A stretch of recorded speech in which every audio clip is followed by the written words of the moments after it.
Já de volta ao vivo e em cores. Obrigado pelo seu carinho. É bom demais estar com você, é bom demais ter você conosco nessa super programação. Hoje falando sobre febre amarela, conosco o doutor Rodrigo Angerame, médico infectologista.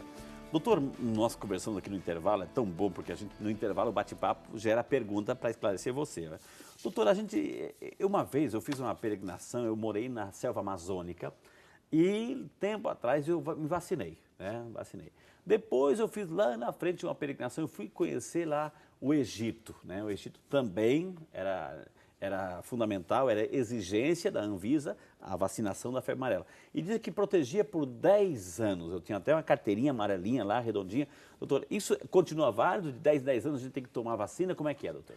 Bom, isso foi vigente em âmbito mundial até 2014. Então, até 2014, havia-se ali a recomendação de que a vacina fosse aplicada a cada 10 anos, de forma a garantir a proteção do indivíduo ao longo da vida. Entendi. Frente às evidências científicas que foram surgindo, de estudos realizados, conduzidos pela Organização Mundial da Saúde, por institutos de pesquisa, em 2014, a Organização Mundial da Saúde revoga essa recomendação, de modo que indivíduos que tenham recebido uma dose na vida, em tese, estariam protegidos, né? E aquele certificado internacional bastaria a documentação de apenas uma dose. Ou seja, uma dose seria suficiente tanto para proteger os indivíduos que vivessem em área de transmissão, né? Quanto passaria a ser o suficiente para o certificado internacional de vacinação, que é exigido por alguns países. O Brasil veio a aderir a essa normativa, ou seja, aderir a uma única dose ao longo da vida, agora em 2017. Né? Então, frente às evidências que surgiram, né, frente ao cenário atual, inclusive, né, muitas vezes você não muda uma norma frente a cenários mais cômodos. Então, frente ao cenário atual e embasando-se na recomendação da Organização Mundial da Saúde de 2014, o Brasil, então, adere, passa a ser signatário dessa recomendação. Entendi. Então, em âmbito do Brasil, uma única dose bastaria ou basta para estar protegido, né?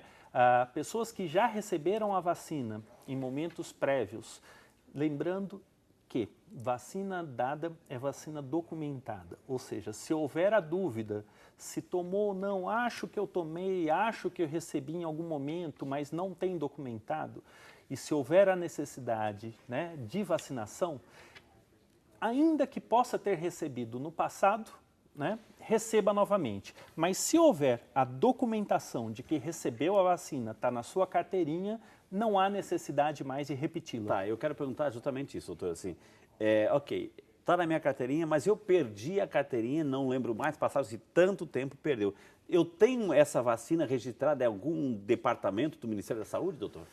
No Ministério da Saúde, não. O ideal é que se procure ou tente se lembrar aonde foi que recebeu a vacina.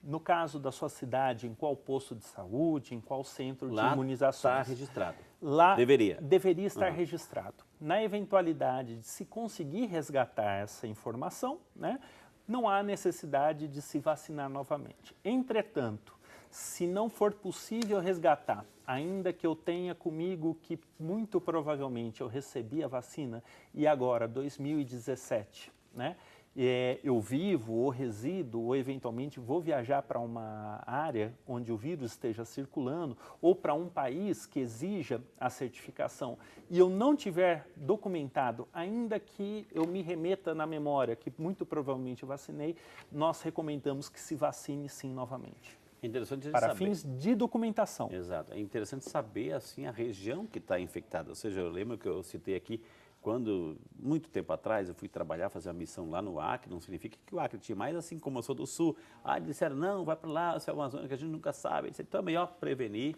não que na região tinha, deixar bem claro, né? E, graças a Deus. Viu? Então, com isso, a gente respondeu aqui a pessoa que não quis identificar, de Campinas, e também a dona Maria Zélia Teixeira de Camargo de Campinas, essas duas são de Campinas. A pessoa tomou vacina de febre amarela há 10 anos, ainda está imunizada ou precisa tomar de novo? E a outra perguntou qual é a eficácia da vacina. Uma dose é suficiente? A gente viu aí que respondeu, uma vez vacinado, vacinado para sempre, viu? Isso é muito importante. Agora, doutor, deixar bem claro, assim, ok, eu recebi aqui no Brasil basta uma dose. Internacionalmente também?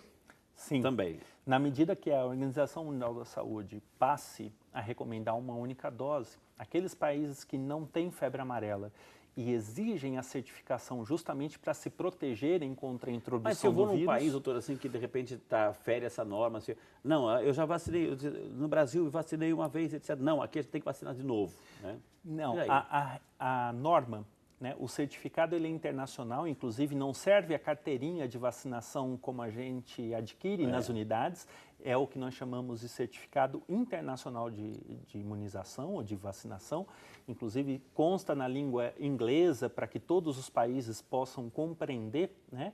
E hoje todos os países que sejam signatários da Organização Mundial da Saúde devem aceitar uma única dose. Não há restrição de entrada se aquela única dose estiver devidamente documentada no certificado internacional. Sabemos que a malária também é transmitida por um mosquito, né, doutor? Sim. A Vitalina Albino Monteiro, de Campinápolis, Mato Grosso. Obrigado, dona Vitalina, que Deus abençoe a senhora. Muito obrigado por estar conosco aí, nos acompanhando, viu? Ela gostaria de saber quem teve a malária pode ter febre amarela ou alguma doença parecida, doutor? Bom, dona Vitalina, boa noite. São doenças distintas, né? A febre amarela é uma doença causada por um vírus e a malária é uma doença causada por um protozoário. Muito embora ambas sejam transmitidas por picada de mosquitos, os mosquitos também são distintos. Então, estamos falando de doenças distintas causadas por agentes distintos. Então, o fato de ter tido malária 1, 2, 3 vezes não a protegeria contra uma doença viral, que é a febre amarela, e vice-versa. Nem quem se vacinou contra a febre amarela vai estar protegido contra a malária. A dona Heloísa Helena, de Abreu, de Limeira, São Paulo. Obrigado, dona Heloísa. Dona Heloísa, eu vou responder um pouquinho da sua pergunta aqui.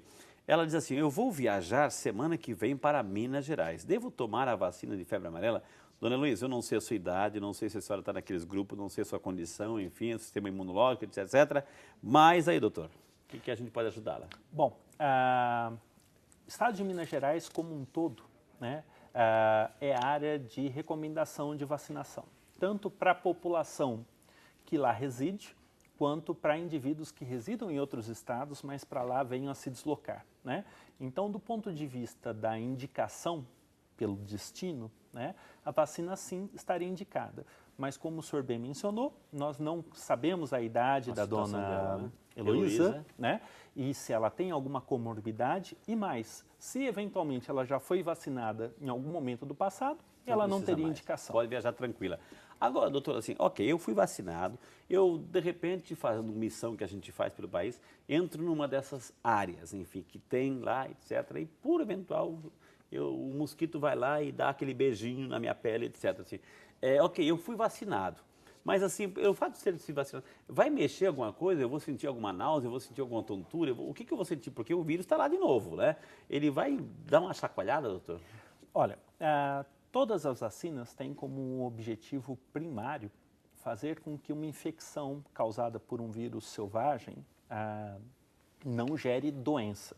Então, se você foi vacinado com, né, como se deveria, ou seja, lembrar que as vacinas com vírus vivo, como é o caso da febre amarela, né, devem ser vacinas que devem ser bem armazenadas, né, ou seja, durante muito tempo nós tínhamos aquelas vacinações na beira da estrada com isopor. Exato, e muitas vezes você poderia ter gelo derretido, enfim. Então, a vacina contra a febre amarela tem uma taxa de proteção superior a 99%. Então, ainda que venha a ser picado por um mosquito que contenha o vírus da febre amarela, pensando-se que praticamente 100% dos indivíduos vacinados e bem vacinados vão estar protegidos, você, em tese, não sentiria nada. Seria só o ato da picada. Agora, ele também não sofre uma certa mutação, porque a gente vê, está na moda hoje os vírus sofrerem mutação. O da febre amarela não sofre. É considerado um vírus estável, né? Entendi. Ou seja, Enquanto? a vacina contra a febre amarela, ela foi descoberta, desenvolvida na década de 30. E de lá para cá, né, não houve nenhuma evidência de indivíduos que tenham sido vacinados e que tenham sido, mesmo vacinados, infectados por vírus que eventualmente tenham sofrido mutações. Então, nós consideramos, à luz do conhecimento atual, que o vírus da febre amarela é um vírus estável e que não haja discordância entre o vírus composto na vacina, Entendi. com a resposta induzida pela vacina e os vírus selvagens que estejam circulando. Doutor Rodrigo, a Galdina Goulart Andrade, de Barreto, São Paulo, obrigado, dona Galdina. Ela quer saber se a febre amarela pode deixar alguma sequela cerebral com o passar dos anos, pergunta a nossa amiga dona Galdina, doutor. Não, nós mencionamos que o vírus da febre amarela ele é muito versátil em 20% dos pacientes para causar doença grave. E um dos órgãos acometidos, sim, pode ser o cérebro, né, causando encefalite. Então, a encefalite ela vai se manifestar durante a fase aguda da doença, pode ser, sim, grave a ponto de levar a coma, crises convulsivas, né? E casos muito graves, eventualmente, e danos cerebrais graves, podem eventualmente deixar sequelas, mas uma vez infectado, aquelas sequelas vão estar presentes ali e não vão se manifestar anos depois. Entendi. Justamente pela estabilidade do vírus, né? A Vilma de Souza Cardoso, do Espaço de Vargem, lá em Santa Catarina. Obrigado, dona Vilma. Só para tranquilizar, dona Vilma, ela gostaria de saber se a vacina é eficaz mesmo, pois ela já ouviu muitas vezes versões de que a vacina não é eficiente. É eficiente, né, doutor?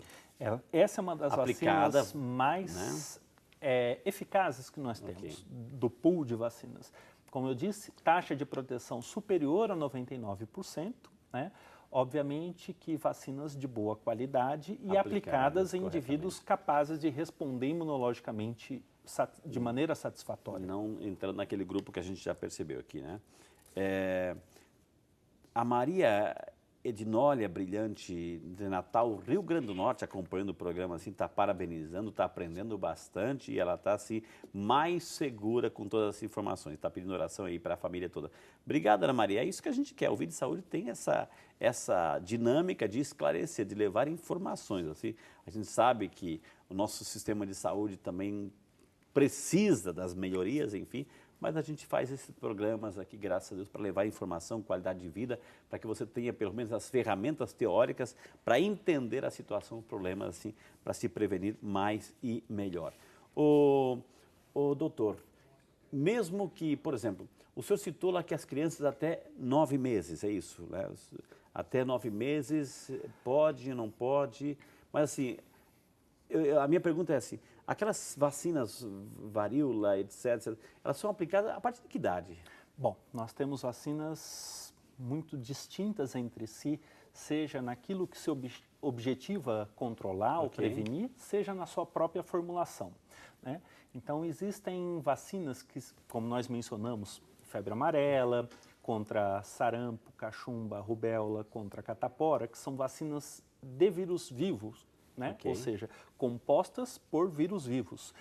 Nesse caso, você, em tese, não deveria ou não deve administrar em crianças menores de 6 meses. Você pode inicialmente... Essas vacinas ou a da febre amarela? Incluindo-se a da febre amarela. Entendi. A da febre amarela especificamente, né? Até o começo do ano se considerava que crianças a partir de 6 meses de vida poderiam estar recebendo, a depender do cenário local. Ou seja, numa situação de surto, você poderia antecipar essa vacina, né, e fazer em crianças a partir de 6 meses. Abaixo de 6 meses, de forma alguma, né? Com a nova recomendação do Ministério da Saúde, né, a vacina ela está sendo recomendada agora a partir dos 9 meses de vida. Então, a recomendação vigente é a vacina contra a febre amarela em crianças que estejam residindo em áreas onde o vírus esteja circulando a partir dos 9 meses de vida. O doutor Rodrigo, eu vou colocar uma situação, a pessoa foi infectada, ela está com a febre amarela, está com o vírus lá, se multiplicando no organismo, está apresentando esses quadros todos assim, e depois lá no meio, lá no auge da doença, ela vai tomar a vacina. É tarde demais? Vai conseguir ou daí, doutor? Bom, a vacina contra a febre amarela, ela não é terapêutica, ela é profilática. Então, o indivíduo que eventualmente se infectou, esteja infectado em vigência da infecção da doença grave ou não, não deve receber a vacina, porque ele já tem o vírus circulando e Mas ele não correria... vai piorar a situação dele? Não, ele poderia piorar, por isso que a vacina não está recomendada como medida terapêutica, ou seja, o indivíduo que já se infectou, está infectado, está adoecido, não deve receber. Ou seja, não há indicação de receber uma vacina então ele que já é profilática. Está condenado? Não está condenado, Frei. Na realidade, nós temos que ofertar para essas formas graves um suporte médico para estabilizá-lo. Ou seja, se o rim não está funcionando, aquele paciente deve ter uma terapêutica de hemodiálise. Se o fígado não está funcionando, a gente tem que prover substâncias que o fígado deixou de produzir. Se o coração está acometido, nós temos que ajudar o coração com medicamentos. Então, não há tratamento antiviral contra o vírus, não há um tratamento, um medicamento que elimine o vírus. E a vacina, ela teria tido a função, antes dele adoecer, no sentido de evitar todos esses danos. Agora, doutor Rodrigo, nessa situação toda, se a pessoa está infectada, ok, vou dar um medicamento para o rim, vou dar um medicamento para o fígado, vou dar um medicamento para o coração, etc, etc. Mas, ou seja, eu estou trabalhando ali, mas eu freio o avanço do vírus ou eu dou tratamento para o fígado, para o rim, para o coração, mas o vírus continua se multiplicando? Esse vírus ele não vai se multiplicar infinitamente. Como nós mencionamos, esse vírus ele vai ter uma duração na circulação, se replicando, por um período aí que pode chegar a 5, eventualmente 7 dias, enfim, né? A grande questão é que mesmo deixando de se replicar, a depender do grau de lesão, isso pode se prolongar, ou seja, as disfunções orgânicas, a insuficiência renal, a insuficiência hepática pode se prolongar. A maior complicação em relação ao vírus da febre amarela é o que nós chamamos de hepatite fulminante. Ela pode levar a um grau de destruição das células do fígado com uma falência definitiva, né?